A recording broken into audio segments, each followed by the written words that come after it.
నితిన్, రేపు సండే కదా, ఎక్కడికి వెళ్దాం? పార్క్ వెళ్దామా? లేదంటే రేపు మా ఇంటికి వెళ్దాం నితిన్. ఇదిగో ఫోన్ వచ్చింది, మీ అమ్మే. హలో హలో, ఆశీర్వాద్ వచ్చింది అత్తయ్య. మీరు ఎలా ఉన్నారు? నేను బానే ఉన్నాను కానీ మా అబ్బాయి ఎలా ఉన్నాడు? మీ అబ్బాయి కూడా బాగున్నాడు అత్తయ్య. సరే కానీ ఈ రోజు ఏం వంట చేసావు? ఈ రోజు చేపల పులుసు చేశాను అత్తయ్య. చేపల పులుసా? చింతపండు ఎంత వేసావు? నిమ్మకాయ ఎంత వేయాలి? ఎక్కువ వేయకు. మీరు ఎలా నేర్పించారో అలానే చేశాను అత్తయ్య. రేపు ఎల్లుండి సెలవని చెప్పి బయట తీసుకెళ్ళమని మా అబ్బాయిని ఇబ్బంది పెట్టుకో. సరే అత్తయ్య. సరే మరి ఉంటానైతే, ఫోన్ కట్ చేస్తున్నా. సరే అత్తయ్య, బాయ్.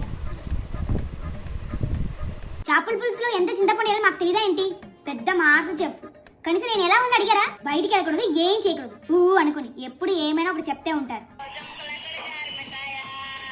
హలో, ఏమైనా చెప్పడానికి మర్చిపోయారు అత్తయ్య? నువ్వు ఫోన్ కట్ చేయడం మర్చిపోయావమ్మా, అది గుర్తు చేయడానికి చేశా. కొంచెం సబ్స్క్రైబ్ చేయండి ప్లీజ్ అండి.